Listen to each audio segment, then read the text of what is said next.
সিলেটে বৃষ্টিতে ভেসে গেল লিটনদের অনুশীলন সেশন। নেদারল্যান্ডসের কাছে হারলেও ক্যাপ্টেন আশাবাদী ভীষণ। স্ট্রাইক রেটে পিছিয়ে পড়ে বাদ বাবর রিজওয়ান, ওদের মতো ব্যাট করলেই টাইগারদের বাঁচে মান। টি-20তে ছড়ি ঘোরাতে চান জিসান আলম, এখন ঘাম ঝরাচ্ছেন, হয়ে উঠছেন প্রতিপক্ষের জব। জাতীয় দল রেখে অনূর্ধ্ব 23 দলে বেশি সিরিয়াস কাবরেরা, ফাহমিদুলকে তবু হয়তো খেলানোই হচ্ছে না। সিলেটে বৃষ্টি ভেস্তে দিয়েছে টাইগারদের প্র্যাকটিস। বৃহস্পতিবার অনুশীলন করতে না পারলেও এশিয়া কাপের আগে প্রস্তুতি নিয়ে ক্যাপ্টেন লিটন দাস দারুণ খুশি। সিলেটে নেদারল্যান্ডসের বিপক্ষে সিরিজ জিতেই উড়াল দিতে চান আমিরাতে, তবে ডাচদের বিপক্ষে হারলেও হতাশ হতে চান না টি-20 কাপ। এর আগে অনেক টিমের কাছে হেরেছে, নতুন কোনো কিছু না। যদি হেরেও যায়, হেরে যেতেই পারি। অঝোর ধারায় বৃষ্টি, এমন আবহাওয়ায় পারফেক্ট ডিশ ইলিশ খিচুড়ি। এরপর লম্বা ঘুম হলে মন্দ কি, কিন্তু ক্রিকেটারদের সেই সুযোগটা মিলেনি। ঘুম বাদ দিয়ে ঝুম বৃষ্টির মাঝেও টাইগাররা মাঠে এসেছিল, সবুজ গালিচায় পাও রেখেছিল, কিন্তু প্র্যাকটিস না করেই ফিরতে হলো। হোটেল থেকে মাঠে আসা পুরোটাই পণ্ডশ্রম। লিটনদের প্রস্তুতিতে কি একটু ঘাটতি থেকে গেল? ওয়েদারের সাথে আমি কি ঘাটতি করবো বলেন, উপর আল্লাহ যেটা দিচ্ছে সেটা নিয়ে সন্তুষ্ট। বৃষ্টিতে এদিন অনুশীলন করা না গেলেও এশিয়া কাপের আগে যে প্রস্তুতিটা নিয়েছে টাইগাররা, লিটন বলছেন সেটা নাকি সময়ের সেরা। আপনি এত ভালো ফ্যাসিলিটি সহকারে প্রিপারেশন খুব কমই পাওয়া যায়। আমার মনে হয় বাংলাদেশ টিম লাস্ট যে ব্রেক ছিল, ব্রেকের পর থেকে খুব ভালো প্রিপারেশনে আছে। দলে ফেরা নুরুল হাসান সোহান আর সাইফ হাসানের জন্য সিরিজটা বেশ গুরুত্বপূর্ণ। ক্যাপ্টেন সুখবর দিলেন দুজনের জন্য। যে 1-2 ম্যাচ পরেই যে তারা বাদ পড়বে জিনিসটা এমন না। টি-20 ফরম্যাট যে কোনো সময় আপনার এগ্রেসিভ ক্রিকেট খেলার জন্য আপনি আউট হয়ে যেতে পারেন। এটা আমরা ম্যানেজমেন্ট বুঝবো যে প্লেয়ারটা কীরকম খেলার চেষ্টা করছে। যদি বুঝি যে না, সে টিমের জন্য সব কিছু দিতে প্রস্তুত, অবভিয়াসলি টিম ম্যানেজমেন্ট ব্যাক করবে। 3 ম্যাচ সিরিজের প্রথম টি-20তে 30 আগস্ট মুখোমুখি হবে বাংলাদেশ আর নেদারল্যান্ডস। পরের 2 ম্যাচ 1 ও 3 সেপ্টেম্বর। পাকিস্তানের সাবেক হেড কোচ মিকি আর্থারের মন্তব্য নিয়ে তোলপাড় হচ্ছে পাকিস্তানের ক্রিকেটে। তিনি বলেছেন বাবর রিজওয়ান ভালো ক্রিকেটার, কিন্তু টি-20তে চলে না। তাদের টি-20 ক্যারিয়ারের সাথে বাংলাদেশ দলে যে কোনো ব্যাটারের তুলনা করতে গেলে গড়বড় হয়ে যাচ্ছে সব। পাকিস্তানের আলোচিত হেড কোচ সাউথ আফ্রিকার মিকি আর্থার। এক টিভি সাক্ষাৎকারে তার কাছে জানতে চাওয়া হয়েছিল সাবেক 2 শীর্ষ বাবর আজম আর মোহাম্মদ রিজওয়ানকে নিয়ে। কারণ তো জানাই, ওদেরকে ছেটে ফেলা হয়েছে আসন্ন এশিয়া কাপের পাকিস্তান দল থেকে। আর তা নিয়ে সরগরম দেশটার ক্রিকেট পাড়া। কারণ হাজার হলেও এই মুহূর্তে রানিং ক্রিকেটারদের মধ্যে বাবর রিজওয়ানের চেয়ে বড় তারকা কেউ হয়ে উঠতে পারেনি পাকিস্তানে। মিকি আর্থার অবশ্য এই 2 ব্যাটারের প্রশংসাই করলেন। সাবেক এই প্রোটিয়া ক্রিকেটার বলছেন তারা অবশ্যই ভালো, কিন্তু সমস্যা হলো ক্রিকেটটাই ইদানিং বদলে গেছে। এটা আগের চেয়ে অনেক বেশি অ্যাগ্রেসিভ। কিন্তু বাবর রিজওয়ানরা এই কালচারের সাথে পাল্লা দিয়ে নিজেদের গড়ে তুলতে পারেনি, যে কারণে শেষ পর্যন্ত দল থেকেই ঝরে পড়েছে।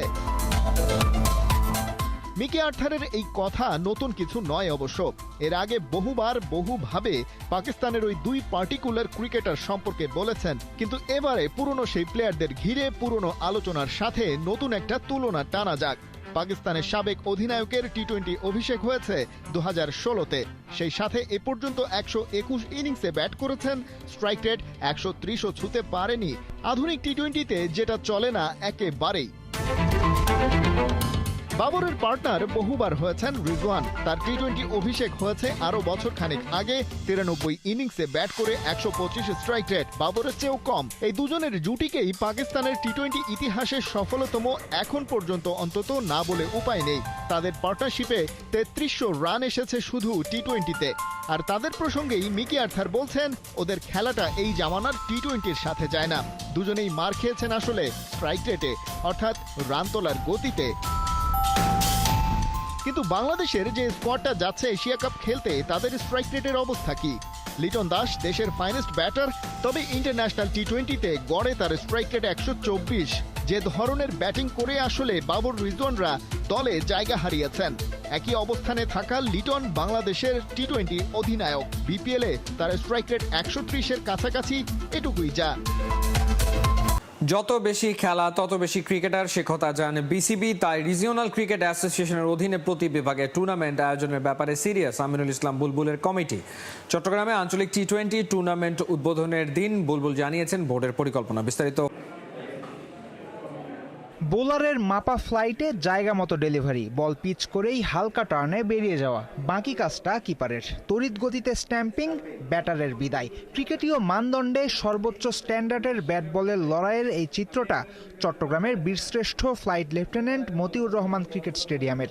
মাঠ তো পরিচিতই, খেলার মানও ভালো, কিন্তু খেলোয়াড়দের চিনছেন না, তাই তো? এই খেলোয়াড়দের না চেনাই স্বাভাবিক, বরং নতুন ক্রিকেটার উঠিয়ে আনতেই আয়োজন করা হয়েছে এই টি-20 টুর্নামেন্টের। বলা হচ্ছে চট্টগ্রাম আঞ্চলিক ক্রিকেট টুর্নামেন্ট 2025-এর কথা।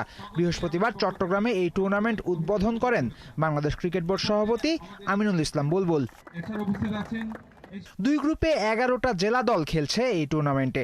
রাউন্ড রবিন পদ্ধতিতে প্রতি গ্রুপের সব দল একে অপরের সাথে একটা করে ম্যাচ খেলবে। 80 লাখ টাকা বাজেটের এই লিগে 43 লাখ দিচ্ছে বিসিবি।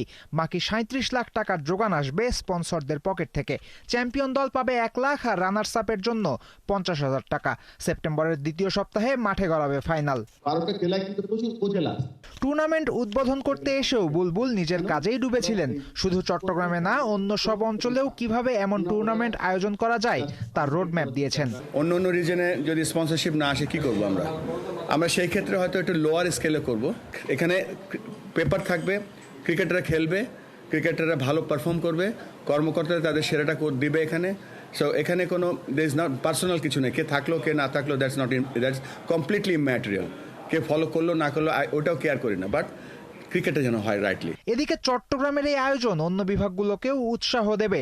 সব বিভাগ নিজেদের মঙ্গলেই করবে এমন কিছু, তেমন প্রত্যাশা নাজমুল আবেদিন ফাহিমের। এরা এত সুন্দরভাবে করতে পারছে, তোমরা এত পারছো না কেন? সো ওই প্রেশারটা কিন্তু থাকবেই। আমার ধারণা যে প্রত্যেকেই নিজের মতো করে চেষ্টা করবে নিজের ঘরোয়া ক্রিকেট, তাদের ঘরোয়া, এটা চিনামের ঘরোয়া ক্রিকেট, বরিশালের ঘরোয়া ক্রিকেট, রাজশাহীর ঘরোয়া ক্রিকেট হবে ওগুলো। এবং ওদের যারা এগুলির দায়িত্বে থাকবেন তাদের দায়িত্ব হবে এটাকে ঠিকভাবে সুষ্ঠুভাবে পরিচালনা করে। তাদেরই খুঁজতে হবে কিভাবে আমরা স্পন্সর পাবো। শুধু জাতীয় দলে খেলা নয়, আন্তর্জাতিক টি-20তে ডমিনেট করার স্বপ্ন নিয়ে মাথার ঘাম পায়ে ফেলে যাচ্ছেন জিসান আলম। চলতি মাসেই অস্ট্রেলিয়া মাতিয়েছেন বাংলাদেশ এ দলের জার্সিতে। জিসান বলছেন দিনে দিনে পরিণত হচ্ছেন, বাড়ছে শটের ভেরিয়েশন। পুল শটে আপনার ফেভারিট কে? রোহিত শর্মা এমন শট খেললেই উচ্চ স্বরে ট্রেসার বুলেট কথাটা শোনা যায় রবি শাস্ত্রীর কমেন্ট্রিতে। দেখার মতো হিট। ভারতীয় হিটম্যানের পুল হুকের বিরাট ভক্ত বাংলা জিসান আলম। ছোট ফরম্যাটে ওপেনিংয়ে তার স্ট্র্যাটেজি একটাই, ধুমধারাক্কা মেরে বলের সুতা ছিঁড়ে দেয়া। কদিন আগে অস্ট্রেলিয়ার ডারউইনে টপ অ্যান্ড টি-20তে জোড়া 50, বাংলাদেশ পক্ষে সবচেয়ে বেশি রান করেন জিসান। জাতীয় দলের দরজায় করা নাড়ছেন নারায়ণগঞ্জের এই হার্ড হিটার। অস্ট্রেলিয়াতে 6 ইনিংসে 208 রান, স্ট্রাইক রেট 135-এর আশপাশে, দুটো 50। কনফিডেন্স লেভেল অলওয়েজই ভালো থাকে, তো আলহামদুলিল্লাহ ভালো আছে কনফিডেন্স। গত বছর আপনি অস্ট্রেলিয়াতে সেই টুর্নামেন্টে খেলেছেন, এবার আপনার গড়, স্ট্রাইক রেট, রান, যে পাওয়ার প্লেতে কাজে লাগানো, বড় শট খেলা, মনে হচ্ছে যে আরো বেশি পরিণত জিসান আলম। টিম থেকে একটাই কথা ছিল যে তুমি তোমার ন্যাচারাল ক্রিকেটটা খেলো, তোমার ন্যাচারাল তুমি অফ করবে না। ডে বাই ডেতে আলহামদুলিল্লাহ ইমপ্রুভ হইতেছে, কারণ অনেক ক্যাম্প করতেছি। এইচপিতে অনেক দিন, 2 মাস টানার একটা লম্বা ক্যাম্প ছিল, তারপরে এই টিমের একটা 14 দিনের ক্যাম্প ছিল। তো যেগুলা লাস্ট ইয়ার ভুল করছে এগুলা নিয়ে কাজ করছে। বৃষ্টিতে ভেস্তে গেল টাইগারদের প্রস্তুতি ম্যাচ।